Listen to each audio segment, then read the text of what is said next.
Venga, vamos entonces.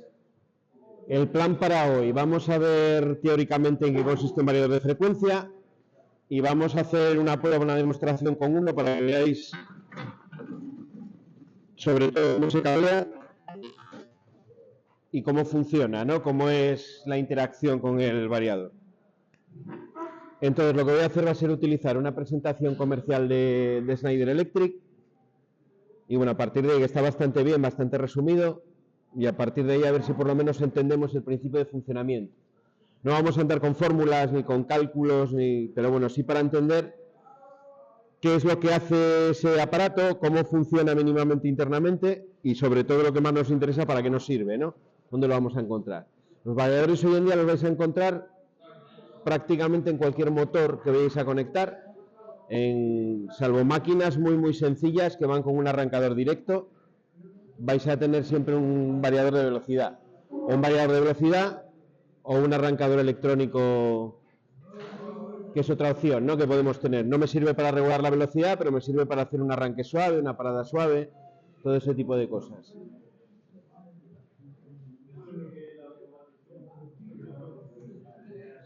Buenos días. Entonces lo que vamos a ver va a ser una serie de conceptos teóricos que vimos en primero sobre motores, os vamos a recordar rápidamente y vamos a ver cómo se comportaría el motor en los 4 cuadrantes, las 4 maneras que tendría de funcionar esa máquina.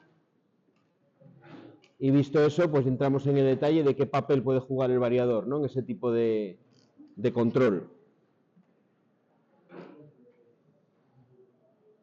Bueno, en principio, para una máquina, cuando hablamos de un accionamiento, voy a utilizar un motor eléctrico como accionamiento, tengo dos grandes opciones. Son más, pero resumiendo mucho serían esas dos. Voy a tener un motor de velocidad fija, con lo cual lo que hago es, con una reductora de tipo mecánico, una caja de engranajes, reduzco la velocidad de salida del motor a la que me interesa. ¿Sabíais que un motor con un par de polos va a girar en una velocidad cercana a las 3000 revoluciones por minuto? Suele ser normalmente la velocidad de sincronismo menos el 3%, 4%, depende del valor del deslizamiento. Si yo tengo una máquina que tiene que girar a una velocidad mucho más lenta, necesito de alguna manera reducir la velocidad, ¿no? Lo que se hace es con una reductora mecánica, una caja de engranajes, según la relación de transformación que tengan esos engranajes, pues me transforma la velocidad de salida del motor en una velocidad más lenta. Esa es una opción que muchas de las máquinas que tenéis en el taller mecánico, algunas que tienen una velocidad fija la tienen incorporada. Por ejemplo, lo que es una máquina que vais a encontrar siempre que lleva eso, el portón de un garaje. El motor viene ya acoplado en el eje con una reductora pequeña. De hecho, se venden motores ya con la reductora acoplada para eso. La velocidad a la que os mueve el portón, lógicamente, no es la traducción lineal de las 3000 revoluciones por minuto de giro del motor, o las 2000 y pico. Es mucho más lento.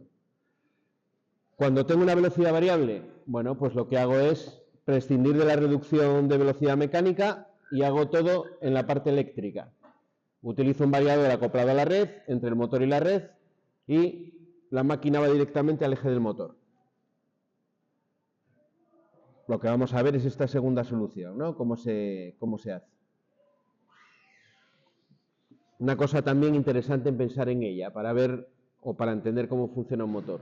Las 3 fases que tenemos en el movimiento de cualquier motor. Aceleración, el funcionamiento en régimen estable y deceleración. Ahí lo que representa la gráfica sería cómo va variando la velocidad respecto al tiempo. ¿Vale? ¿Por qué nos pone una línea en la aceleración si hemos visto la curva de par velocidad el año pasado donde no era una línea, no era algo proporcional? Era una curva que partía de un valor de arranque, si recordáis subía a un valor de cresta de pico, que era lo que me delimitaba el funcionamiento estable del inestable, y luego caía de manera muy vertical hacia el punto de funcionamiento normal. Bueno, me pone una línea porque con el variador yo sí que voy a conseguir que acelere de manera lineal completamente el motor. Va a ir acelerando de manera progresiva y proporcional. Con lo cual voy a poder hacer lo que llamamos un arranque suave. Voy a poder hacer que el motor adquiera la velocidad en el tiempo que yo le diga. Le programo, vas a tardar 5 segundos en llegar de 0 a la velocidad de régimen. Pues 5 segundos va a tardar. Dependerá de que la carga se lo permita, ¿no? Que mecánicamente él pueda mover la carga, como siempre, pero si es el caso y he elegido bien el variador, lo va a poder hacer. Y en deceleración exactamente lo mismo, voy a poder conseguir deceleraciones lineales. Bueno, os pone ahí en cada una de las fases la relación entre el par de arranque, el par resistente y el par acelerador, ¿vale? En el momento de la aceleración, el par de arranque es el par acelerador más el par resistente, ¿vale? Siempre el par de arranque va a ir por encima del par resistente, va a ser mayor para poder vencer esa resistencia que tiene la máquina hasta que consigue acelerar. En régimen estable es cuando ya tengo que el par motor y el resistente son iguales. De hecho, si cambio el par resistente de la máquina, habíamos visto el año pasado como el punto de funcionamiento en la gráfica de par velocidad cambiaba. Hay un pequeño ajuste del motor para que coincida que el par motor es igual al par resistente. Y cuando está decelerando, el par de ralentizado nuevamente es igual al par resistente más el par de frenado. ¿Vale? Bueno, esas son las tres maneras que tiene el motor de funcionar.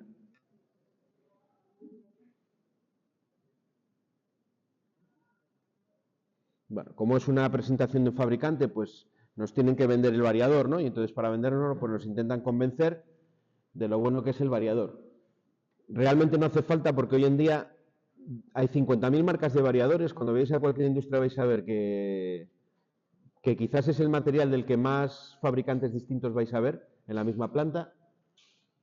Y además son todos muy parecidos, son todos ya con un coste relativamente económico, todos van a funcionar de manera similar y van a estar presentes en casi todos los motores que tengáis ahí. ¿Qué ventajas me dice el fabricante que tengo? Pues menor intensidad en el arranque, es una. Esas puntas de arranque que en una instalación me pueden afectar a receptores de alumbrado y demás, con un variador las elimino. Él va a absorber siempre una intensidad más pequeña que la nominal cuando está arrancando, con lo cual no va a haber problemas con esa tabla del reglamento que me limitaba la intensidad de los motores, no sé si era instrucción 41 era o 40 y algo. Bueno, ese problema ya no lo tenemos aquí. Voy a poder ahorrar energía, con un variador puedo conseguir que el motor absorba solo la potencia que yo necesite. Si estoy, por ejemplo, en un bombeo, que es donde se suele hacer eso, y yo necesito un caudal de agua más pequeño, no necesito llegar al caudal máximo de la tubería, puedo hacer funcionar el motor, lo puedo hacer funcionar por debajo de la potencia nominal, suministrando el caudal pues más pequeño de lo necesario. Puedo ajustar, digamos, el consumo a la necesidad que yo tengo. Por ejemplo, en un pasillo de un aeropuerto, se utiliza también eso para cuando no hay personas en el pasillo, por ejemplo, por la noche en el aeropuerto, a horas de que no hay gente, porque no hay apenas vuelos, el pasillo se ralentiza. Al estar girando a velocidad más baja, la potencia que va a absorber va a ser proporcional a esa velocidad, con lo cual voy a estar ahorrando. Es una manera de ahorrar energía. No se llegan a parar de todo, porque alguien puede decir, bueno, pues para ahorrarlo paras, porque por el tema de que si alguien irrumpe en la célula que hay en la entrada y arranca de repente según monta, pues lo puedes hasta tirar, ¿no? Aunque va a hacer un arranque suave y lo que sea, pero bueno. Hay a veces las personas que cuando hay una escalera mecánica, un pasillo de estos que está parado, no se montan en él, que también es otra reacción muy humana, ¿no? Digo, a ver si va a pasar algo y no me monto. Entonces lo tienes girando a velocidad lenta y cuando montas, pues va acelerando progresivamente casi que ni te enteras. Esto lo vi yo, se veía, ahora ya no se puede ver porque está cerrado, pero en el Calatrava cuando funcionaba el centro comercial, como había muy poca gente, se podía ver eso con cierta frecuencia y llegabas por ahí, veías que era muy despacio, montabas y notabas cómo iba acelerando poco a poco. En el resto de centros comerciales que he visto por Asturias no lo he podido ver porque como siempre hay gente, pues lo verá a lo mejor el guardia de seguridad por la noche, ¿no? Cuando cierran. Bueno, y luego tiene también ventajas tanto para el sistema en conjunto como para el motor. Para el motor, los esfuerzos mecánicos se van a reducir, con lo cual las fallas mecánicas a largo plazo se van a reducir. Cuando yo tengo unos ejes, por ejemplo, de una máquina, en ese momento del arranque, el eje se ve sometido a un golpe mecánico, ¿no? Por el par de arranque y el par resistente. Eso puede originar una falla a largo plazo. Por un esfuerzo repetido, la máquina puede fallar. Bueno, con esto lo voy a evitar porque al arrancar progresivamente esos golpes mecánicos de la máquina no los voy a tener. Va a haber menos calentamientos, Con lo cual la duración mecánica y el mantenimiento de la parte mecánica de la instalación va a mejorar. Y luego, dentro de lo que es el sistema en conjunto, puedo hacer control continuo y a distancia, es decir, puedo estar controlando continuamente a través de un ordenador la producción, puedo saber a qué velocidad está girando el variador, puedo modificarlo a distancia también, parámetros del variador. Me da mucha flexibilidad en la configuración de las máquinas también, es decir, puedo adaptar en un momento dado la producción, si depende, por ejemplo, de la velocidad a la que van las máquinas, la línea de producción, la puedo adaptar en diferentes momentos del día a las necesidades que yo tenga. Y bueno, según la aplicación, puedo utilizar el mismo variador, que es lo que significa lo del reglaje, puedo cambiar todos sus ajustes para cambiar la aplicación que yo estoy haciendo, ¿vale? Que también es interesante. No sé si eres uno de vosotros el que me contaba el otro día, uno de primero, que el padre, no sé si era el padre o el tío, tenía una máquina, un taladro y lo había cambiado, lo había metido en variador. Tenía un arrancado tradicional y metió un variador. Y el chaval me estaba diciendo, joder, pues nada, se ha gastado el dinero en un variador y total, con un arranque normal, iba de sobra. Bueno, pues ha hecho muy bien comprar un variador, una máquina herramienta de estas más antiguas. Le metes un variador y la renuevas completamente. Pasas a tener un control de velocidad continuo con un potenciómetro que puedes hacer que gire a la velocidad que quiera. Te queda la máquina nueva. Por un coste, si es una máquina de pequeña potencia, pues a lo mejor por 200, 300 euros tienes máquina nueva. Lo del reglaje va un poco en esa línea. Tú tienes una máquina y le puedes cambiar los ajustes. Hoy estás haciendo algo con la máquina. Mañana quieres hacer una cosa distinta, se la puedes cambiar completamente. Hoy en esa máquina estás taladrando, estás mecanizando una pieza de un determinado tipo, vas a una velocidad. El día de mañana vas a hacer una pieza distinta de lo que sea, lo puedes cambiar y puedes adaptar la máquina completamente.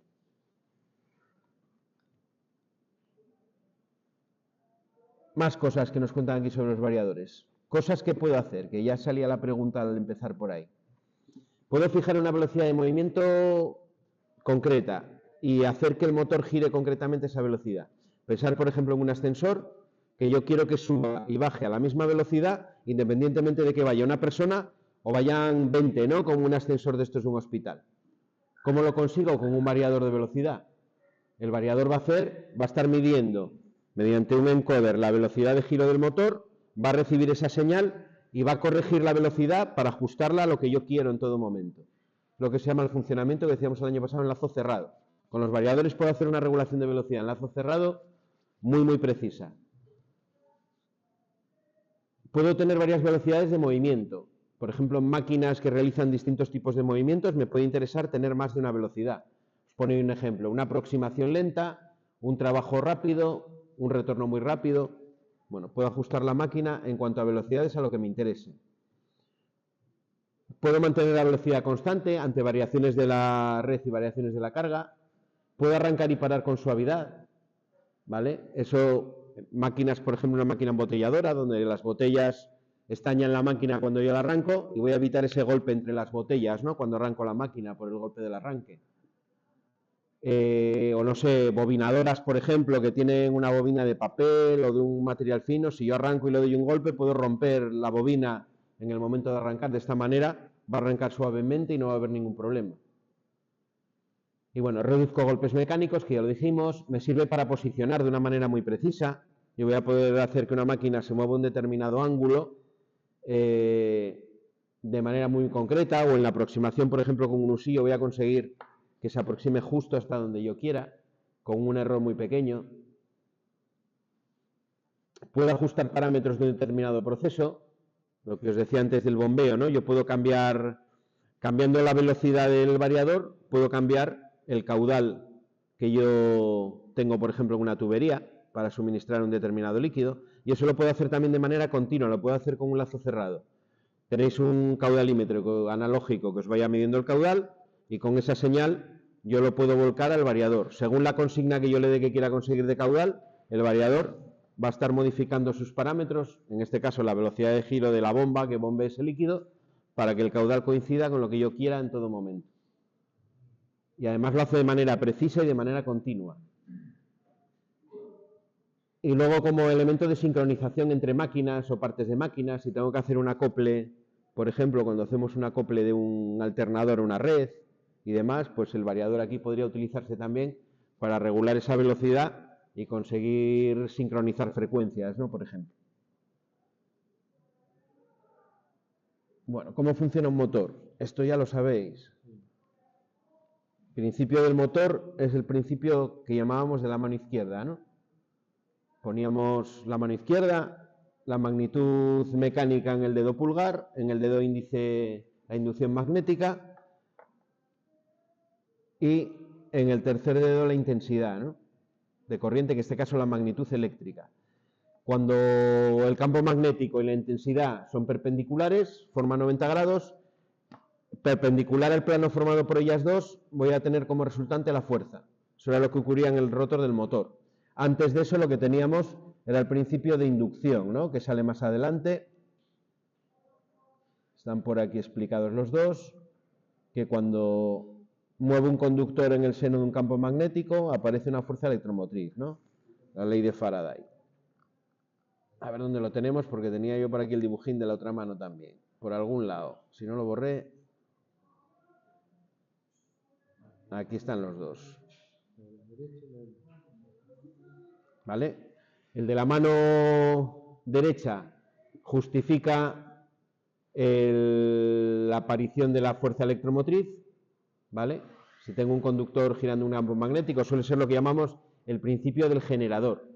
El principio del generador. En este caso, en el motor, es el que hace que aparezcan corrientes en el rotor.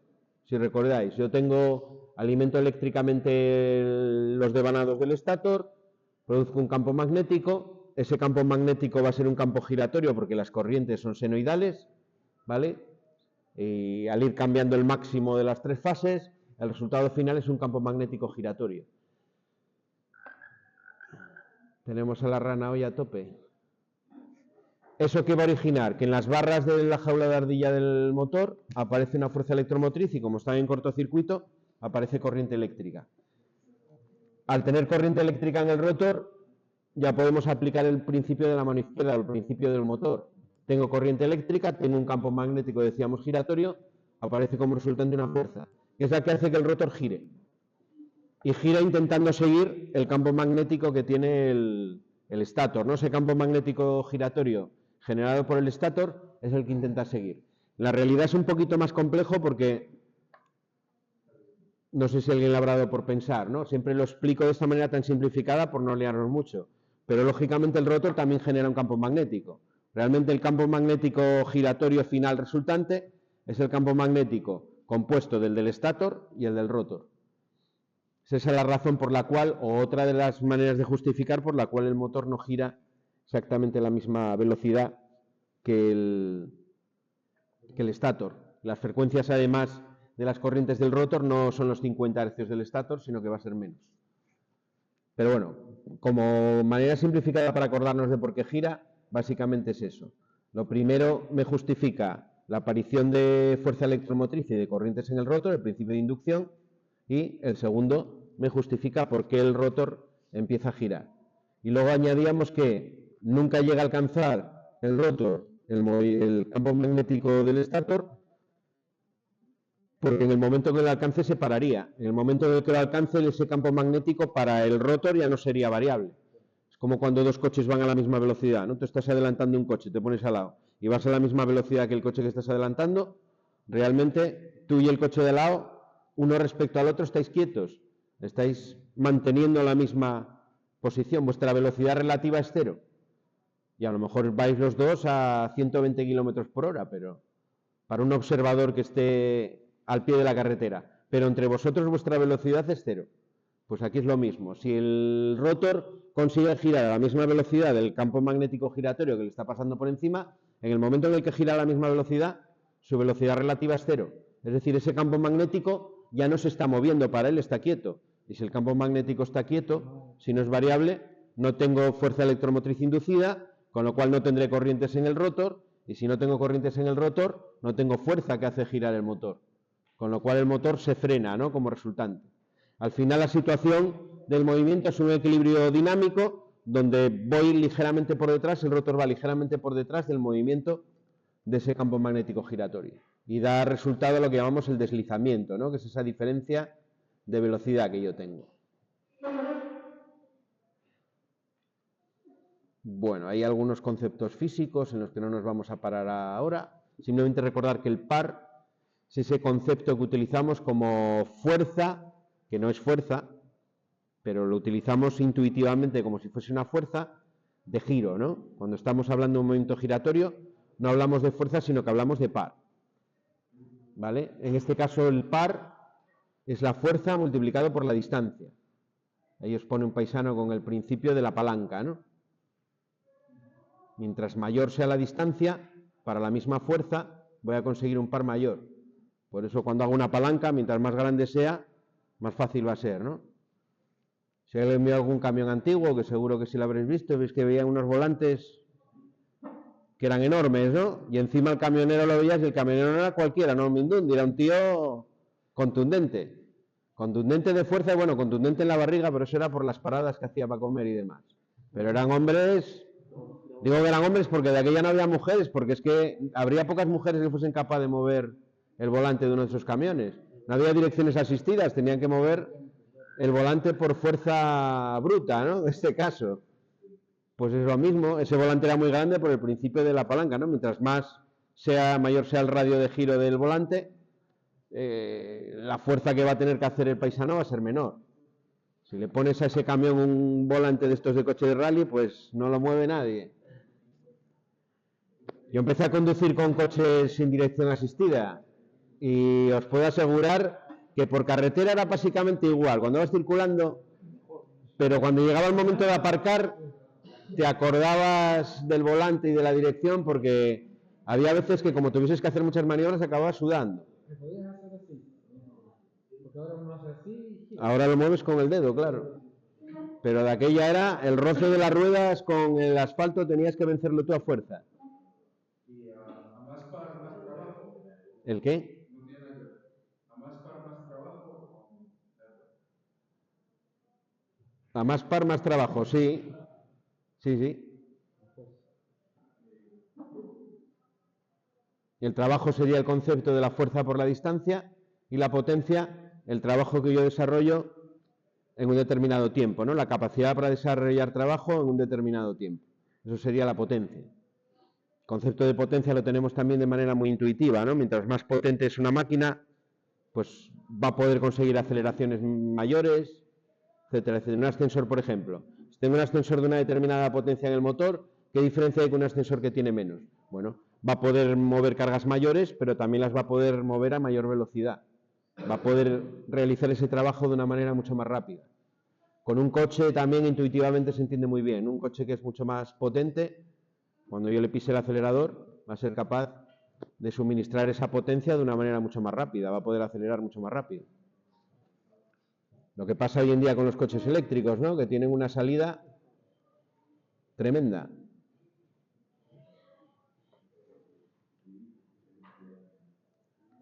Los coches eléctricos tienen al final un variador dentro, ¿eh? El motor va con un variador y toda esta tecnología que estamos viendo aquí es aplicable hombre, no es el mismo tipo de variador, no es un variador industrial, es un variador diseñado específicamente para el coche, pero es el mismo principio. Dime.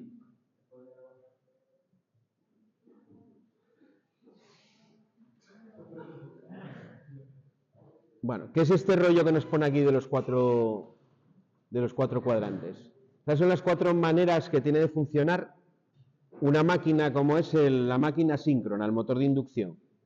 ¿Vale? No en todas va a funcionar como motor, en alguna de ellas va a funcionar como generador. ¿También se aprovecha en los autos eléctricos? Sí, en los Fórmula 1, la carga de la batería que hace un Fórmula 1 es en el frenado. En el frenado aprovecha la fuerza contraelectromotriz de la máquina para cargar las baterías. Funcionaría como un generador en el caso del frenado. Como al estar funcionando como generador, internamente hay un efecto de frenado, la fuerza se produce en sentido contrario, pues ayuda a la frenada del Fórmula 1 y además está cargando la batería del coche para cuando lo hagan. Yo creo que luego lo van dosificando ellos, ¿no? En la recta le deben de poner, cuando les interesa energía, para aumentar, les dará unos pocos caballos más, pues a lo mejor para adelantar. Claro, el variador del motor meterlo en las ruedas. Funciona en este caso como un generador, el motor. El motor eléctrico que tiene el coche funciona como un generador. Hay muchos coches ahora de calle que lo llevan. También, cuando uno frena, Van recargando. Por ejemplo, los BMW, que yo sepa, los BMW tienen varios modelos que funcionan así. Así ves un coche a lo mejor de la serie 5 que te consume 4 litros por carretera. Y es un coche, no sé qué caballos tiene, pero a lo mejor cercano a los 200 caballos. ¿Por qué? Porque tiene un motor eléctrico que va funcionando junto con el motor de explosión. Van funcionando los dos, con lo cual no estás consumiendo en parte gasolina, pero en parte estás consumiendo también carga de la batería que lleva.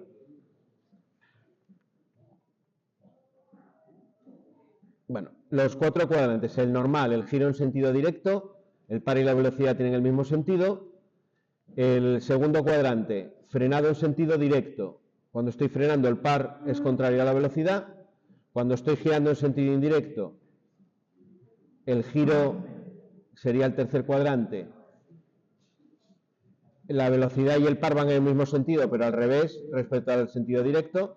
Y el frenado en sentido indirecto, pues al revés que el otro, ¿no? La velocidad y el par van contrarios, pero la velocidad es contraria al sentido directo. Cuando el par es contrario a la velocidad, es cuando puedo hacer que esa máquina funcione como un generador y me vuelque energía en un momento dado, en los que están en color rojo, ¿no? En el frenado.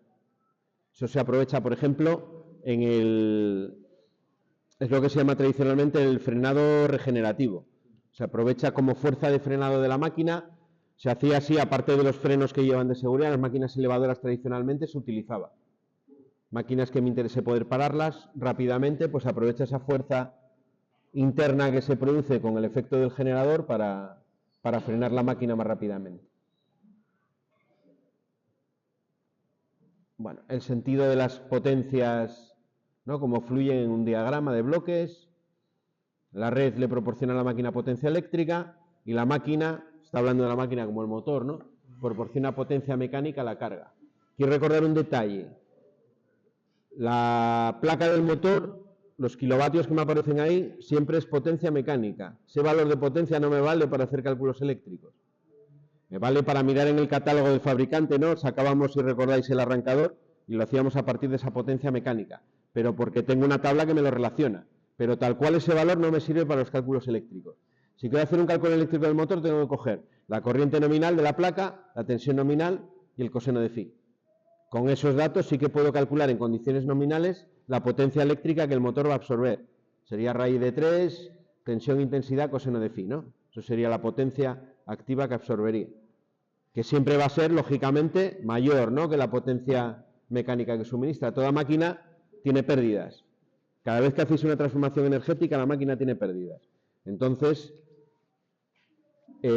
necesariamente tiene que absorber de la red eléctrica más potencia que la que es capaz de suministrar. El rozamiento con los cojinetes, las pérdidas en el cobre que se llaman por efecto Joule, el campo magnético también. El campo magnético tiene lo que se llaman las pérdidas por histéresis y las pérdidas... se me olvidó el nombre. Ay. Bueno, tiene dos tipos de pérdidas magnéticas. Unas son las fijas y las otras unas son las de histéresis.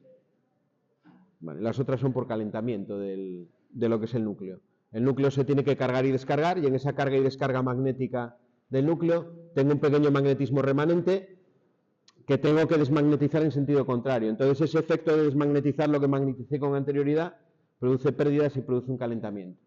El otro era las corrientes parásitas o de Foucault, que no me salía. Esto nos lo explicó Ana el año pasado.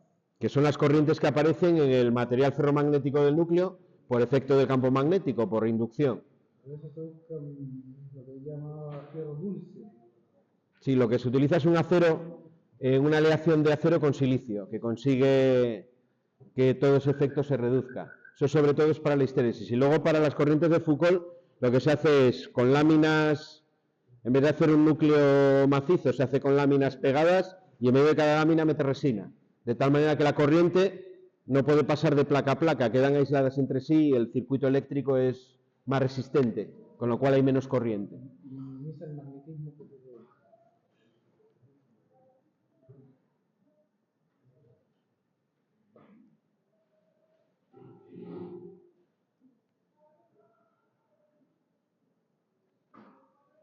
Vale, y ese sería el efecto de un generador, ¿no? La regeneración esa de la que hablábamos serían esos dos cuadrantes donde tengo par y velocidad al revés. En ese momento yo soy capaz de, a través de la potencia mecánica de la carga, producir potencia eléctrica en la máquina y suministrarla a la red. Aquí os pone una resistencia porque el variador me va a poder hacer ese tipo de frenado. Con el variador voy a poder hacer eso, pero necesito meterle una resistencia para poder disipar el calor que se va a producir. Eso para la máquina es una situación comprometida porque la corriente va a aumentar bastante en el interior y para poder reducir esa corriente y disipar el calor se le mete una resistencia que normalmente queda como en serie con los devanados. ¿Vale? En este caso no va con los devanados, sino que va a través conectada directamente con el variador. De hecho, el variador tiene unos bornes para meterle la resistencia de frenado. O sea, el motor se compra como cualquier otro motor y en el momento del montaje entre el variador y el motor coloca la resistencia. La resistencia va conectada a través del variador. Si el motor es un motor completamente estándar, vamos. El motor no hay diferencia con cualquiera de ellos. De hecho, vamos a trabajar en las prácticas, conectaremos. El único condicionante que tienes es la potencia. El variador, el motor tiene que ser de una potencia como mucho igual a la potencia del variador.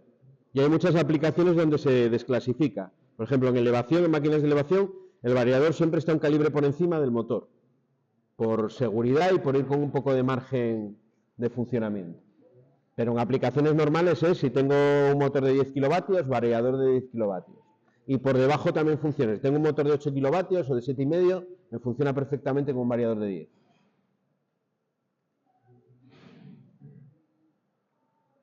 Bueno, para elegir el variador me dice que tengo que tener esas 4 cosas en consideración. La potencia, que es la más importante, ¿vale?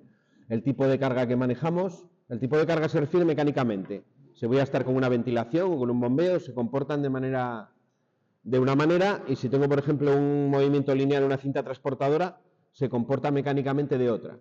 Por eso tengo que tenerlo en cuenta. La dinámica del accionamiento se refiere a lo repetido que van a ser los arranques, si va a ser una máquina que funciona en régimen permanente, voy a estar continuamente arranca-para. Y la precisión, por ejemplo, si voy a hacer una regulación de un caudal, como os decía antes, pues qué precisión necesito, ¿no? ¿Qué margen tengo de error?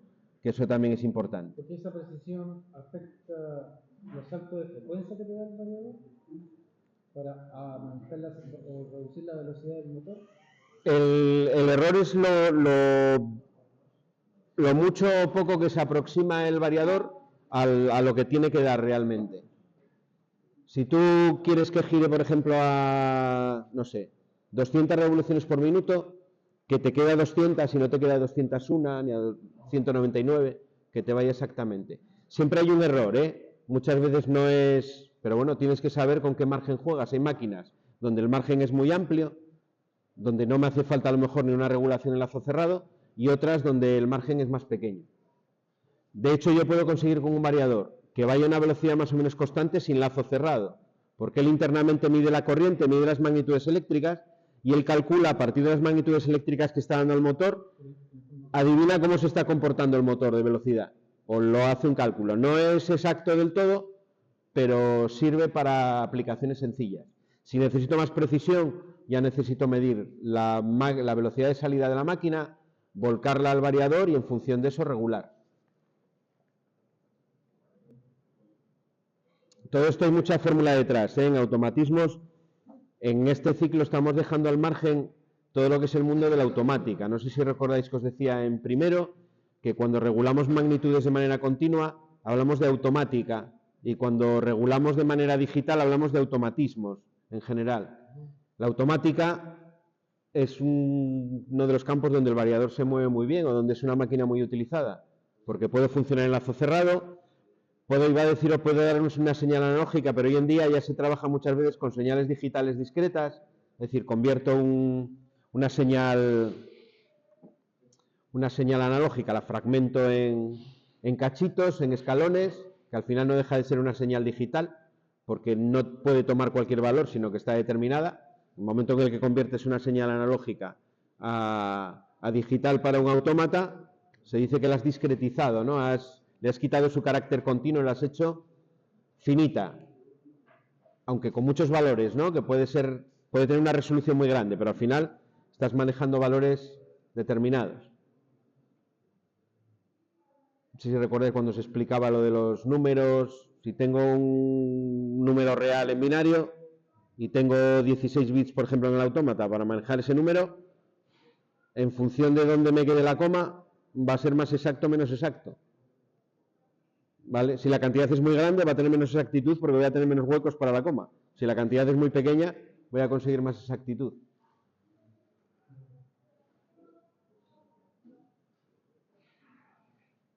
Bueno, este aparato se mueve muy bien en todo ese campo de la automática, aunque no vamos a entrar en él. Sobre todo el funcionamiento en lazo cerrado jugaría con eso. Y implica unos cálculos matemáticos, iba a decir complejos. Bueno, complejos hoy en día lo haces con el MATLAB, lo metes en el ordenador y te lo calcula todo.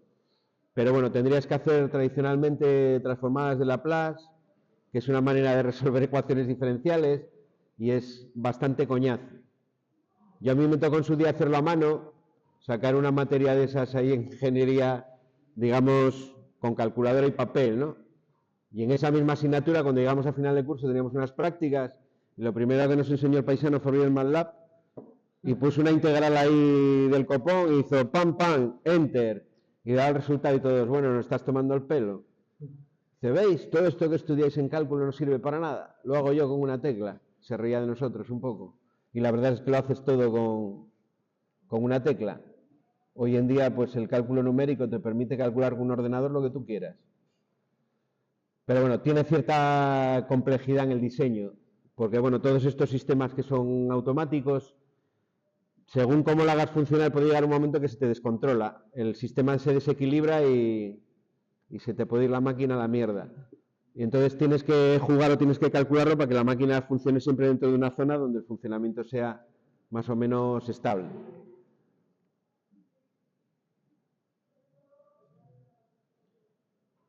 Bueno, tipos de carga que tenemos. Esto ya más práctico y más interesante. Ahí os pone los 3 tipos principales. Un par que es constante, quiere decir que la máquina te demanda siempre el mismo par resistente y no varía, independientemente de la velocidad.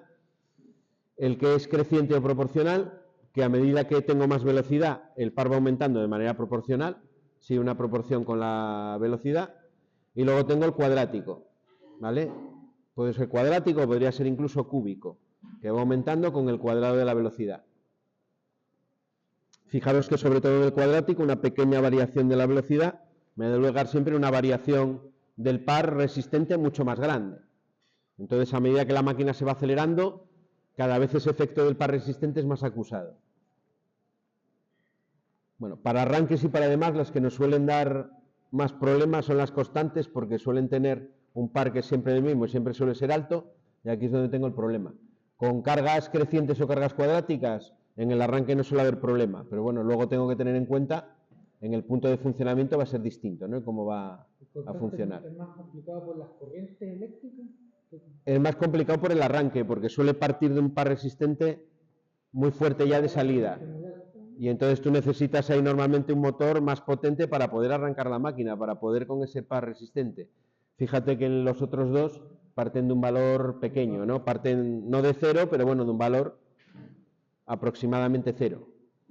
Este cuadrático, por ejemplo, es el que tienes con un bombeo, con un ventilador. ¿Te ayuda la inercia en este caso? Va aumentando con la inercia, sí, con la inercia te va aumentando el par, mientras que en el constante es siempre el mismo. Por eso en el momento del arranque es bueno porque tienes menos, al no tener inercia la máquina estar parada, el valor del par resistente inicial es pequeñito, luego te va aumentando. Normalmente con los fluidos siempre vas a tener el cuadrático, ya sea al cuadrado o al cubo, pero vas a tener ese. Pues ahora lo vemos porque este ahora no lo recuerdo, si te soy sincero. Sé que este sale mucho el cuadrático, que es en bombeos, ventilaciones, el creciente que suele ser de las máquinas estas, no sé, lineales, una cinta transportadora, una línea de producción de embotellado, ese tipo de cargas que mueven horizontal Claro, pero si le pega Y este igual es entre filadoras o en imprentas. Vamos a verlo ahora que lo pone por aquí.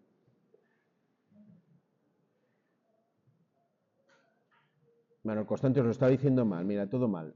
Alejandro, todo mal. Las máquinas de transporte horizontal suele ser el constante, que tiene su lógica, ¿no? Porque si yo empiezo a mover la máquina con, imagina una cinta de estas de carbón, con el carbón ya encima, pues va a ser siempre el mismo, ¿no? Va a estar relacionado con el peso total que tenga esa máquina encima, que tiene que mover.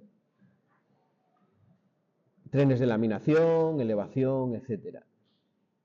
Luego tenéis el cuadrático, que era el que os decía, si os lo dije bien, menos mal que acerté en uno, para ventilación, bombas centrífugas. Ese es también muy típico. Y el inverso no nos lo pone, pero ya me enteraré dónde tenemos un par inverso. Yo creo recordar que tenía algo que ver con este tipo de máquinas, que luego lo comenta aquí. Una imprenta donde la velocidad lineal, si la quiero mantener constante, depende del radio, ¿no? La velocidad lineal de salir de una máquina depende del radio. Entonces tengo que ir regulando la velocidad angular de la máquina para que la velocidad lineal de salida de la bobina sea siempre la misma, porque el radio va disminuyendo. Si tú estás desenrollando una bobina de lo que sea y quieres desenrollar a una velocidad lineal que sea uniforme, por ejemplo en una imprenta, ¿no? Yo si tengo una imprenta, la velocidad de impresión tiene que ser la misma, la máquina va a imprimir a una determinada velocidad, pero la velocidad de giro del motor de esa bobina va a tener que ir adaptándose. Claro. Y eso es una cosa que los variadores solucionan bastante bien, porque te van a conseguir mantener la velocidad lineal a través de ese lazo cerrado para que se vaya modificando en este caso la velocidad de giro del motor, la velocidad angular. Bueno, los otros dos conceptos que os decía, el de dinámica y precisión. Dinámica, pues si tengo tiempos de arranques cortos, si utilizo la máquina para posicionar, ¿vale? Y luego la precisión, el mantener la velocidad de manera precisa, parar en posición, cuando tengo que parar en una determinada posición, por ejemplo en un ascensor, la precisión es importante para que me quede siempre casado, ¿no? La caja con el piso. Para tener para bajas vueltas también son variadores que trabajan bien en precisión. Los que nosotros vamos a manejar, por debajo no sé si es de 5 hercios o de 10 hercios, no te dan par. Los hay que por debajo de 25, el par va disminuyendo de manera proporcional. ¿Por qué? Porque no es capaz el variador de gestionar, él tiene que gestionar siempre la tensión, la corriente y la frecuencia. Y va a estar jugando con esas tres magnitudes a la vez, no solo con la frecuencia. Entonces, por debajo de cierta frecuencia, él no es capaz de proporcionar toda la fuerza con esas tres. Y bueno, hay variadores que internamente sí que vienen preparados para poder hacerlo. Bueno, los tenemos de corriente continua también. Es interesante conocerlo, ¿no? Aunque no trabajamos con motores de corriente continua, hay variadores para motores de corriente continua. Aunque los motores de corriente continua tradicionalmente, con un reostato, yo podía regular. Lo que pasa es que con un variador elimino ese consumo de potencia que tiene el reostato que no utilizo para nada, que es un consumo perdido, ¿no? Con un variador de continua, pues eso lo elimino. Bueno, soluciones posibles, os dice, para motores de corriente continua, variadores. De corriente alterna de jaula de ardilla, puedo tener arrancadores, que es lo que hemos visto en primero, o variadores. Para corriente alterna de rotor bobinado, variadores con resistencia rotórica, suele ser hoy en día lo más habitual. Y para servomotores tengo un tipo de variador que son los variadores servo. Estos sí que son mucho más precisos, los servomotores me van a permitir hacer posicionamientos de grados dentro de una circunferencia de un giro completo del motor. Podéis hacer un movimiento de 1 o 2 grados con una precisión bastante importante. Por eso es lo que se utiliza en robótica, sobre todo. Cuando tengo un brazo de un robot, interesa siempre la precisión. Imaginaos, por ejemplo, estos robots que hacen soldaduras, ¿no? En la industria del automóvil. La precisión que tiene que tener ese robot para hacer la soldadura en el punto justo es muy grande, no vale cualquier tipo de robot. Bueno, eso lo consigo con servomotores habitualmente. En otros robots que necesitan menos precisión, pues a lo mejor con accionamientos neumáticos lo puedo conseguir perfectamente. Bueno, ahí tenéis ejemplos, es un variador de corriente continua, os lo dibuja ahí la pinta que tiene. Arrancador y motor de corriente alterna, esto sería un arrancador, el arrancador te hace solo el arranque y la parada progresiva, digamos, limitándote la punta de intensidad también. Eso es lo que hace un arrancador estático. Pero no te regula la velocidad. Si necesitas regular la velocidad, necesitas un variador. Pero se utiliza mucho, también los arrancadores estáticos, sobre todo por esa limitación de corriente que hacen. Bueno, esto es la típica transparencia comercial de toda la gama que tenía aquella, porque esta gama ya es antigua, ya tienen otra.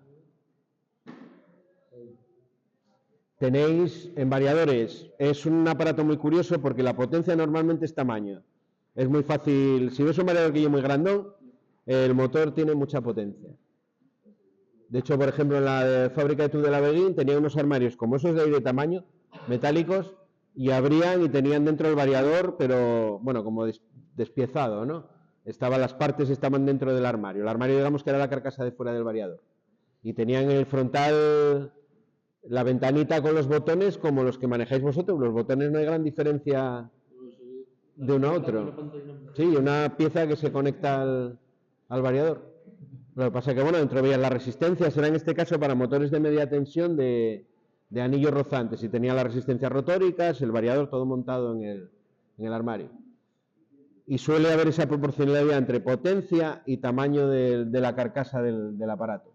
La razón es por el calentamiento. Normalmente tienen unos ventiladores en la parte de atrás de aluminio, unos radiadores, mejor dicho, unas aletas de aluminio que son las que producen la ventilación, y esas van en proporción al calor que se produce, que va en proporción a la potencia. Por eso el tamaño normalmente, bueno, cuando trabajemos con ellos lo veréis que detrás tienen gran parte de su altura, es un tocho de aluminio que llevan como radiador detrás. Y en los grandes pues se pone ventilación también forzada, para... La electrónica de potencia, si un inconveniente tiene, ya la electrónica de señal, la de potencia todavía mucho más, es el calentamiento. Dentro alcanza temperaturas importantes. Bueno, los variadores, ese sería un servomotor, ¿no? La pinta que tiene. Bueno, más cosas un poco comerciales. Os viene a decir que me va a bajar el precio o el coste del mantenimiento. Es quizás de esto la característica más importante. Hoy en día el coste del variador con el motor viene a ser el mismo que el coste de un arrancador tradicional, ¿vale?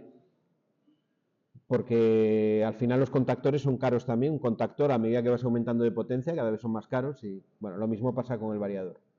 Pero sobre todo se nota mucho en el mantenimiento. Aquí ya no tengo el problema de contactos que se quedan soldados. Sabéis que habíamos visto que el contactor tenía una serie de millones de ciclos de arranque y paro.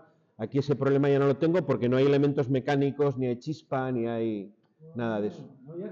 No, todo esto va por electrónica. Tengo los IGBTs, que son un tipo de transistor que lo que hace es cortando el paso de la corriente, ¿no? Te va a ir troceando la corriente de manera completamente electrónica.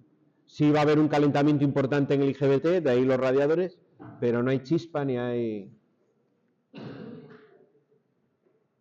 Esto lleva ya años, pero no tantos como pensáis, La electrónica de potencia esta pues es de los años, cuando empezó a utilizarse masivamente, hará 30 años o así. Y empezó a desarrollarse, bueno, a partir de la invención del transistor, pero la electrónica de potencia tardó todavía un poco más. Por el problema del calentamiento, por el problema que había, hasta que consiguieron hacer que conmutase a una velocidad, es decir, a gigahercios y tal, les llevó trabajo. Porque tiene que conmutar...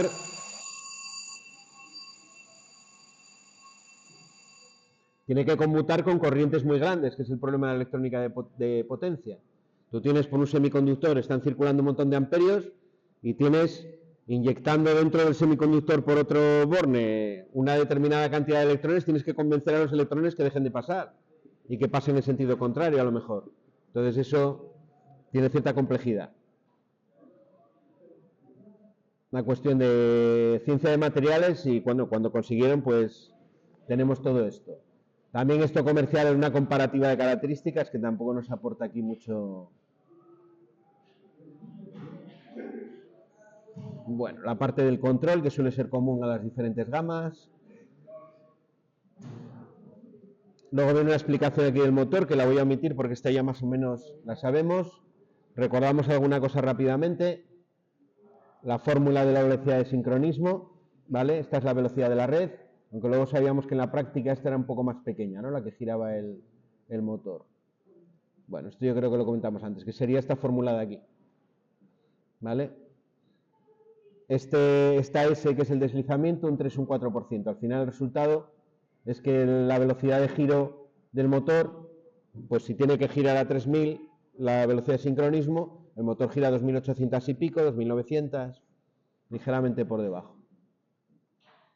Bueno, ahí os lo cuenta, esta os la voy a dejar en el Classroom, para que la tengáis. La explicación que os di antes de por qué gira el motor y por qué se pararía si alcanza la velocidad. Un recordatorio también de la curva par velocidad que vimos el año pasado. La zona de funcionamiento estable queda determinada por esta cresta de la curva de par. Cuando me meto en la parte de la derecha ya estaría el motor arrancado y funcionando.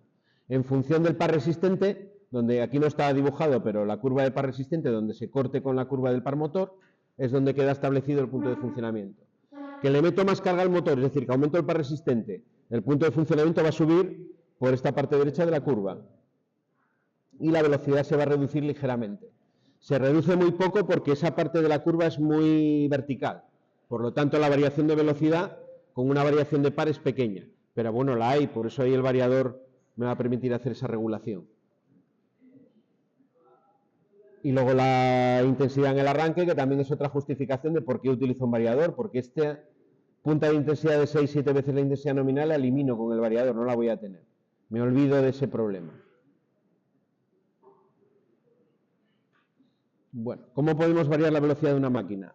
Hicimos ya una de estas procedimientos, lo hicimos, que fue el del motor Dalander. Un motor donde yo podía variar el número de pares de polos variando la conexión. Lo que estoy haciendo es variar en la fórmula de la velocidad de giro del motor, variando el denominador de esa fracción. Si aumento los pares de polos de la máquina, baja la velocidad. Por ejemplo, en los alternadores de las centrales, no es una máquina exactamente igual a esta porque es lo que se llama la máquina síncrona, pero el tema de la velocidad de sincronismo funciona igual. Las centrales hidráulicas tienen un tipo de alternador que tiene un montón de pares de polos, 11 pares de polos, 13 pares de polos. ¿Por qué? Porque la velocidad de giro que consigo en la turbina con el agua a presión es una velocidad más pequeña que la que consigo con una máquina de vapor de una central térmica. Entonces, de esa manera, con menos velocidad de giro, consigo sacar la misma frecuencia eléctrica dentro del motor. Alimentar a 50 Hz siempre. Claro, la salida tiene que ser 50. Si yo le meto una velocidad mecánica en la turbina muy pequeña, pues lo que tengo que hacer es poner un montón de pares de polos para compensar en la fórmula, ¿no? Y que aquí arriba poder tener el 50. Bueno, tendríamos que coger la fórmula y despejar la F. Y en cambio, un alternador de una central térmica tiene un par de polos solo. Tiene polo norte, polo sur. Y bueno, la máquina se veía que constructivamente se veía que no tiene nada que ver. Porque uno con el calor y con alguna válvula en la salida puede regular la presión. Y con esa presión puede regular la velocidad de la turbina, ¿no? Ah, bueno, era lo que habíamos visto de la máquina de Watt, sí. Bueno, el Dalander, que fue lo que hicimos, la conexión esa de triángulo, doble estrella y demás. Venga, lo último vemos el variador y vemos allí en la práctica cómo va. ¿Qué es lo que tenemos dentro de un variador? Vale, el variador lo primero que hace es convertir la corriente alterna con la que yo lo alimento en corriente continua.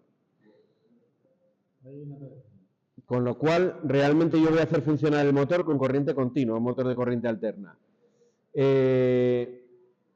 Después tengo lo que llama el bus de continua, que tengo una parte con condensadores que lo que hace es estabilizar esa corriente continua, hacerla mucho más continua, ¿no?, de lo que me permite el rectificador. Luego lo veis aquí en una gráfica. Y luego ya tengo la parte del puente ondulador, que es lo que me genera las ondas de alimentación, que es corriente continua pulsante al motor, a las tres fases del motor. Aquí tenéis un diagrama que no os voy a poder traducir porque está en francés y francés no tengo ni idea. Bueno, algunas cosas se entienden, otras... ¿Vale? Esta parte de aquí sería el rectificador, esta parte de aquí sería el filtro, esto sería donde entra la unidad de frenado, donde se insertan la resistencia de frenado y la unidad de frenado. Luego esta parte de aquí abajo que está en amarillo sería la parte de la electrónica de control, ¿vale? Y esta parte de aquí sería el puente ondulador. Los IGBT es donde está la parte de potencia que trocea. Eso es lo que transforma de continuo a alterna de nuevo, ¿no? No hay alterna. Lo que hay es algo como esto que tenéis aquí. Esto sería la parte positiva, por ejemplo, de la onda. Es un tren de pulsos que primero va en un sentido y luego va en el otro. Pero le da la impresión a la bobina de que es corriente alterna. La engaña. Mira, las ondas son así en las diferentes etapas. Yo lo que le meto es esto de aquí. Del rectificador saco la típica onda con un rizado ahí importante. Y del ondulador lo que saco es esto de aquí, una onda PWM, de modulación de ancho de pulso. Una bobina con la corriente, con los escalones de... Con la corriente, sí, con los escalones de corriente se comporta como se comporta un condensador con la tensión. Si recordáis un condensador, yo le meto un escalón de tensión en la entrada y el condensador tarda en cargarse esa tensión un determinado tiempo, ¿no? Que era 5 veces la constante de tiempo, que era RC o algo así, quiero recordar, ¿no? 5 veces tau, que era RC, 5 veces RC era lo que cargaba, tardaba en cargarse el 98, no sé cuánto por ciento el condensador. Pues con la corriente en la bobina ocurre lo mismo. El condensador y la bobina se comportan de manera dual, lo que decimos con la corriente para la bobina, lo decimos con la tensión para el condensador. Si yo le meto un escalón de tensión a una bobina, el tiempo que tarda en establecerse la corriente por la bobina va con la misma gráfica muy parecida, tipo exponencial, a como va en el condensador la tensión. Con lo cual, si yo le meto un pulso positivo, no tengo un pulso positivo de corriente en la bobina, sino que empieza a aumentar la corriente en la bobina, mientras yo tenga esa tensión continua, y en el momento en el que se la quito, empieza a bajar lentamente. Hace algo... A ver si lo puedo dibujar aquí. Aumenta y luego cuando se la quito empieza a disminuir. Siguiendo una gráfica, era E elevado a no sé qué... Bueno, no me acuerdo de la fórmula matemática, pero iba con un exponente por ahí, con un exponencial. ¿Vale? Esto aquí va siguiendo, si recordáis este tipo de gráficas, va hasta el valor máximo, ¿no? No llega a tocar, va siempre acercándose en el infinito, pero bueno, llega un momento que ya podemos considerar casi que se están tocando, ¿no? Aunque no se toquen. ¿Vale? Que era lo que pasaba con el condensador. Pues aquí pasa lo mismo con la corriente. ¿Qué pasa cuando yo le meto pulsos que son muy cortos? Pues le meto un pulso muy corto, empieza a aumentar la intensidad, luego se la quito, pero el periodo que se lo quito es más estrecho, con lo cual la corriente no llega nunca al valor cero, sino que se queda en un determinado valor. A continuación le meto otro pulso, un poquito más ancho, la corriente aumenta más y se la vuelvo a quitar, una parte más estrecha, baja un poquito. Es decir, va aumentando, como esta gráfica que tenéis aquí, va aumentando como a picos, de tal manera que cuando yo completo todos los anchos de pulso, lo que he tenido en la corriente en la fase del motor es como si fuese una senoide muy estropeada, con mucho rizado, ¿no? Pero es prácticamente lo mismo que tengo en una onda de tensión normal, de corriente normal. La tensión es lo que tendréis en azul, aquí arriba, y el efecto de la corriente en una bobina de una tensión de ese tipo es una corriente como la que tenéis debajo en rojo. Por eso funciona el motor. Realmente ese motor está funcionando, para ser estrictos, en corriente continua. Tensión continua, si vamos, porque veis que la corriente no es continua, la corriente es una cosa que va variando ahí, que me da al final la sensación de que es una senoide. Por eso el motor funciona exactamente igual que funcionaría con una tensión alterna normal. Cuando le cambia la frecuencia, lo que está haciendo es disminuir los Claro, tiempos. la electrónica de control del variador puede determinar el ancho de todos esos pulsos. Lo que tiene es un circuito digital que a la base de esos transistores le va metiendo pulsos. Y esos pulsos le dicen al transistor cuándo tiene que dejar pasar corriente o no. Cuándo tiene que dejar pasar la tensión o no. Por eso te va troceando la onda de tensión. Como si tuviese un chino pequeñito dentro del variador con un interruptor y estuviese pa. Perdón si hay algún chino, pero nos entendemos, ¿no? Un señor pequeñito dentro que está pa. Pues eso es lo que hace el transistor. Está troceando continuamente la onda de tensión a los intervalos que le dice el circuito de control. El circuito de control es el que le da esa secuencia, esa cadencia, para que al final el efecto sea el de una onda alterna. Fijaros que en la parte del centro pues es más ancho el pulso y más estrecho a la parte del final. Y luego llega el otro chino y le da la vuelta, exactamente. 2 chinos muy coordinados, bueno, 6 porque tengo 3 fases. Realmente serían 6 chinos metidos ahí dentro.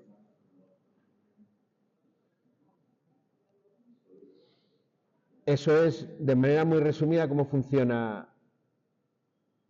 Hay un problema, que es lo que aparece aquí. Esto seguro que Ricardo os habló de... ¿Qué es esto de aquí? Una onda de tensión muy fea, ¿no? Que parece el sombrero de un vaquero. Cuando tengo eso, ¿qué significa eso en una onda de tensión? ¿No suena? ¿No os ha dicho nada Ricardo de esto? Sí, sí están equilibradas, no es un problema de equilibrio. Si yo pongo un analizador de redes y veo en la tensión que está eso así, ¿eso qué es? ¿Qué pasa? ¿Qué problema hay en la instalación?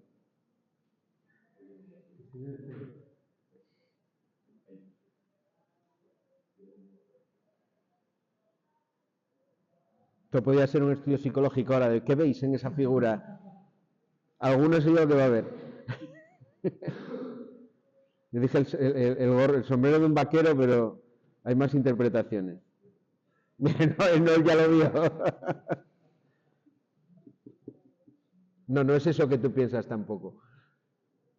Eso no es un armónico de orden 3. No os hablo de los armónicos. Los armónicos es un artificio matemático que utilizamos para, de alguna manera, modelizar una onda que está estropeada, que tiene distorsiones. Entonces, se modeliza con ondas alternas que son un múltiplo determinado de su frecuencia, es un múltiplo determinado de la frecuencia fundamental, que son los 50 Hz. Entonces, si tengo un armónico de orden 3, la frecuencia es el triple que la onda de tensión normal. Un armónico de orden 5 sería una onda que es 5 veces más la frecuencia que la normal. La suma de todas esas ondas del modelo me da como resultado la onda distorsionada. Normalmente en las instalaciones la calidad de la onda de tensión se verifica o se mide en función de esos armónicos. Te saca una gráfica los variadores no, los analizadores, tenía dibujada por aquí creo, como con unas barras que te dicen el componente de cada armónico que tienes. Bueno, por algún sitio lo había escrito, pero ya no sé dónde.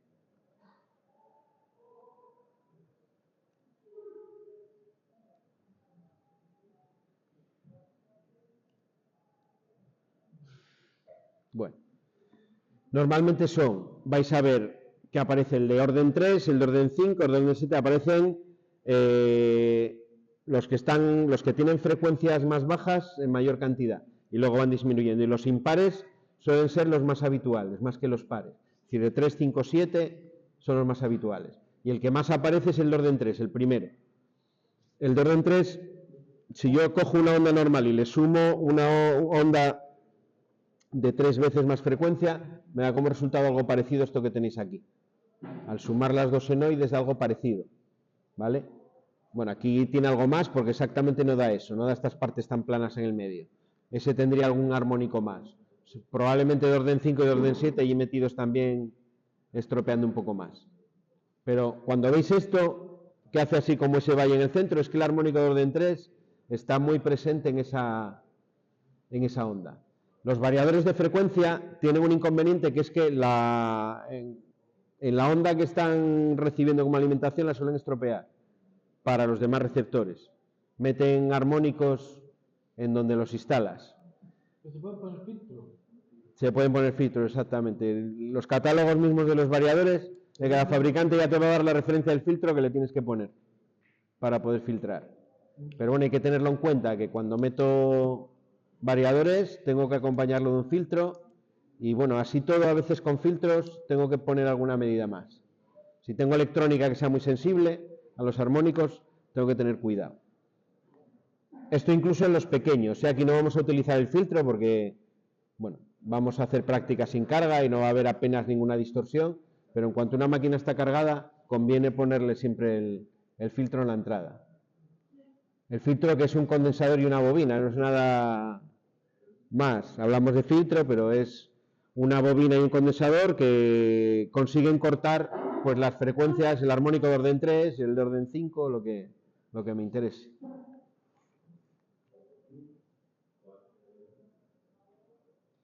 un esquema reducido de cómo sería el esquema interno, ¿no? Cómo van las tres fases cortando por un lado y por otro. Tengo dos IGBTs por cada fase porque uno conduce en un sentido y otro conduce en el sentido contrario. Uno es para la parte positiva de la onda y el otro funciona para la parte negativa de la onda. Por eso os decía que al menos 6 chinos, ¿no?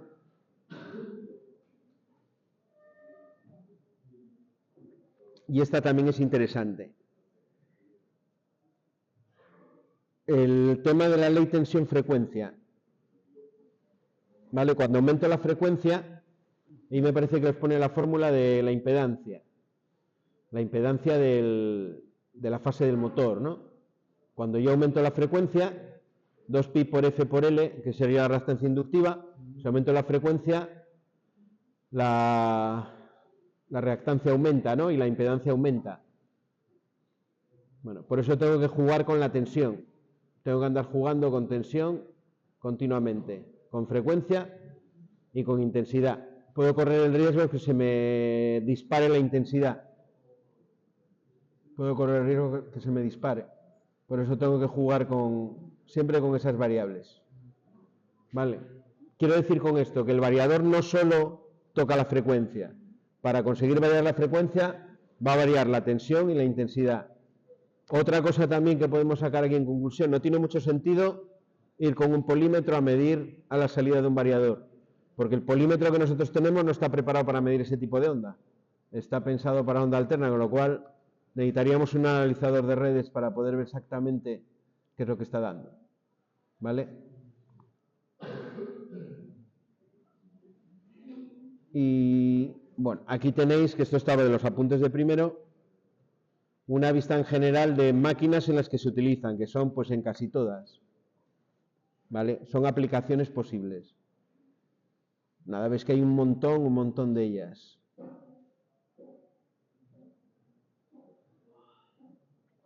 ¿Qué vamos a pretender aquí con las prácticas que vamos a hacer? Que perdáis el miedo a lo que es un variador y que, bueno, sepáis que con un manual delante, si yo me sé los parámetros y sé lo que tengo que hacer, me dicen, oye, esto funciona de esta manera. Quiero hacer una doble rampa, quiero hacer una aceleración lenta y una parada lenta, pues saber buscar el parámetro y programarlo para que lo haga, sin más. El cableado vamos a verlo ahora, vamos a ver que es muy sencillo. El cableado la verdad que no tiene ninguna ciencia. Vale. Los últimos días de clase, me parece, con Ana, estuvimos con unos manuales. Me dijo, sí, que iba a introduciros. Pues hoy, este año vamos a seguir con esto. Es que además Ana de esto controla mucho. Ana sabe mucho sabe muchas cosas, pero de variadores sabe mucho. Doy fe. El cableado que lleva, es lo que vamos a ver ahora ahí en el panel. Este es el que os propone el fabricante. Los hay con más entradas digitales y tal, pero básicamente la parte de fuerza sería la parte de la izquierda, ¿vale? La parte de fuerza hacia la izquierda y la parte de mando hacia la derecha, ¿vale? Bueno, miento, espera, que lo he hecho mal. La parte de fuerza y la parte de mando. La división sería esa de ahí. La resistencia de frenado es de la parte de fuerza. Vale, la parte de fuerza, alimentación trifásica, salida trifásica al motor. No tiene ninguna ciencia. Os pone ahí, dibuja una protección y os pone un contactor. Vale. Yo el contactor lo pondría en la salida. Os pone un contactor porque toda máquina yo tengo que ser capaz de desconectarla. ¿Qué pasa? Que si yo le quito con el contactor la alimentación, la parte de control tampoco me va a funcionar. Entonces, si el contactor va a funcionar cuando tenga que funcionar el motor, lo tengo que poner a la salida, no a la entrada. A la entrada sería un contactor que yo cuando conecte la máquina esté todo el rato conectado. Entonces, ¿el térmico haría que corte la energía aguas arriba? No hay térmico aquí. La protección térmica la realiza el variador también. El variador continuamente la electrónica de dentro está midiendo la corriente y en cuanto se va de valor, corta la salida. Corta los transistores y... Otra ventaja que nos da el variador es que no necesito protecciones adicionales, ya lleva la protección incorporada. Él me va a registrar cuando salta, va a tener un log dentro que yo lo puedo leer desde el ordenador y lo puedo leer también mediante códigos en el propio variador, cuando hay un fallo. Y él registra el último fallo, siempre lo registra. De todas maneras, si te desconectó, por ejemplo, tú puedes ir al variador y saber que fue por sobrecarga térmica o por lo que haya sido. Por falta de tensión en la entrada, también corta. Hay varios motivos por los que puede cortar. Pero la protección te la realiza él. Con un variador, salvo que le hagas una perrería grande, si los problemas te vienen de la carga porque se te traba el motor, suelen cortar y no se estropean, no pasa nada. El problema es que tú lo alimentes mal, entonces te lo cargas. Toda la electrónica del variador le metes, nada, un poco más de la cuenta, como es electrónica digital de señal, te la cargas enseguida. Tengo aquí una variante, que es el que nosotros vamos a ver. La alimentación monofásica. Tengo variadores para potencias muy pequeñas, normalmente son variadores por debajo de 1 kilovatio, donde puedo alimentar en monofásico y puedo tener salida trifásica. Por eso os decía antes que se utiliza cuando tengo que renovar una máquina herramienta, gente, por ejemplo, que tiene una máquina, no sé, compró una máquina de un taller UCO para poner en casa y hacer cualquier chapuza, y en casa no tiene trifásica. Pues sustituye el arrancador por un variador. Normalmente esas máquinas pequeñas no superan el kilovatio, se lo pones, lo alimentas en monofásica y tienes la máquina funcionando perfectamente. Yo solo vi en elevadores de coche. Es que Talleres que son trifásicos, que como dicen casi, es bastante útil para esa transformación. En vez de ponerle el condensador y hacer la chapuza que pierdes un montón de par, con este tema no lo pierdes, tienes toda la potencia que necesitas en el motor. Lo del condensador lo vamos a ver, es otra práctica que vamos a hacer este trimestre. Vamos a ver qué pasa cuando tengo un motor trifásico y quiero alimentarlo monofásica, cómo tengo que poner el condensador para que funcione y demás. Que eso también seguramente por ahí se hace bastante me decía Ricardo, en campanas de estas de restaurantes, campanas extractoras, a veces hay que hacerlo. Pues eso vamos a ver cómo hacerlo. Pero una solución sería el variador. Un variador con alimentación monofásica que me da salida trifásica. La parte de la derecha. Arriba tengo lo que sería la salida digital, que es eso que aparece como DO, ¿vale? Esa es la salida digital. Esto que os pone en 4, aunque parezca una resistencia, sería un relé, una bobina de un relé. Quiere decir que yo si le pongo ahí un relé, cuando yo active la salida, el relé va a funcionar. Y los contactos de ese relé los puedo utilizar para lo que quiera. Esa salida yo la puedo programar. Vamos a hacer una práctica donde vamos a querer programarla para que se me active cuando alcance la consigna de frecuencia. Es decir, si yo le mando girar a 50, en el momento en el que el motor llega a 50, me activa la salida. ¿Tiene una sola salida? Este tiene una sola salida, los hay que tienen más, ¿eh? Este tiene solo una. Y luego las que pone LI1, LI2, esas son las entradas digitales. ¿Para programarlo? Para programarlo, sí, para darle órdenes. Yo esas entradas a su vez dentro puedo programarlas para lo que yo quiera. Hay cierta capacidad de cambiar su funcionamiento.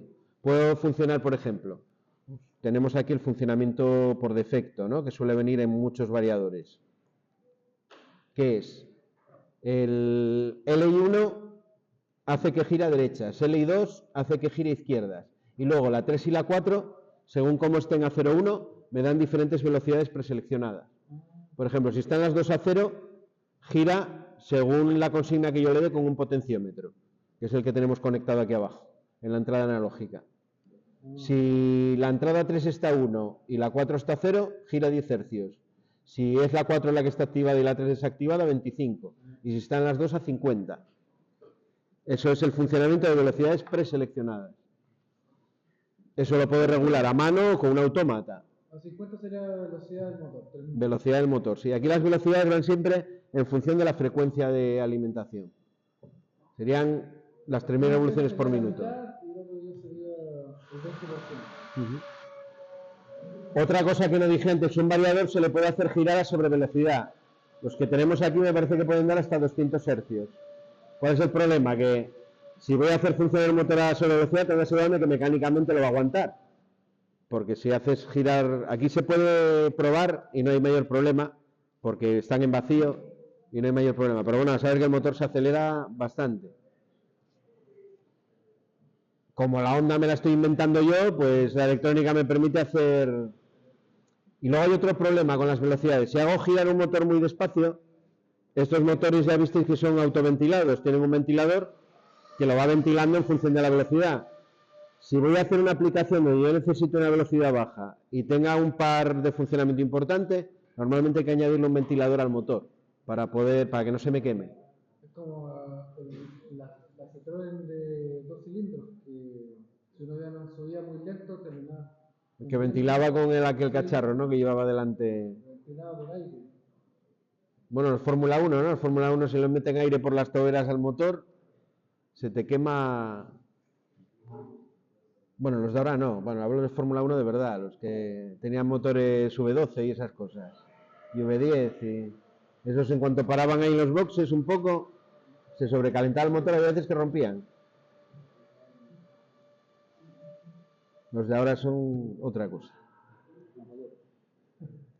Las entradas digitales las puedo hacer funcionar también con pulsadores. El funcionamiento este que os decía aquí es con interruptores, pero puedo hacer el funcionamiento que se llama 3 hilos, que es con una botonera de paro y marcha para cada sentido.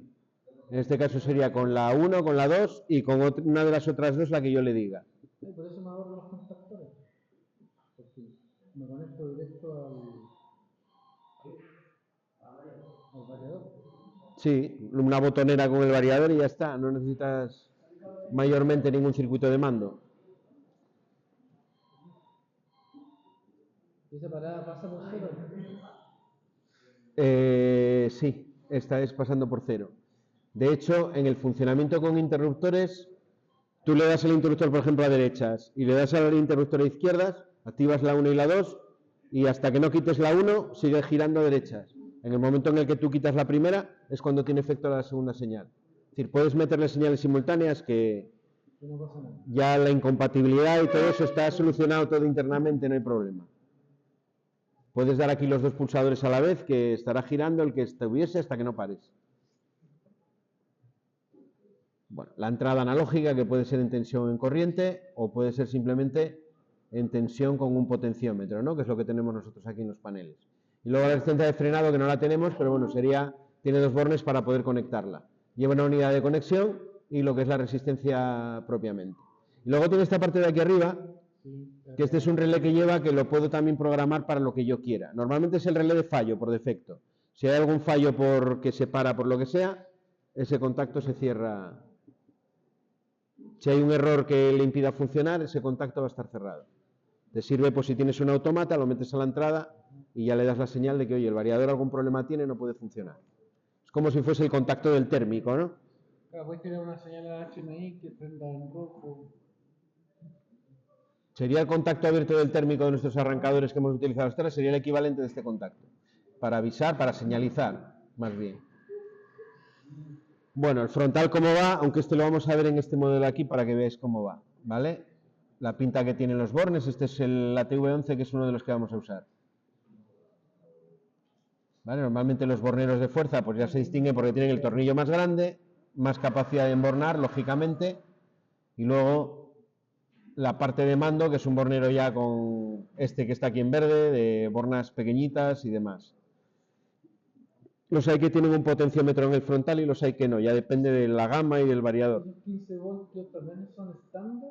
¿No hay 14? No, es que este modelo es un poco raro. Luego tenemos otros que van a 24. Sí. Este tiene un valor pejiguero. Estaba pensando en 24. De hecho, los que son de 24 lo puedes conectar desde aquí o con una fuente de alimentación de continua externa también te funciona perfectamente. Siempre y cuando unas la masa del variador con la masa de la fuente, puedes alimentarlos de una fuente externa. Bueno, lo vemos aquí cómo va.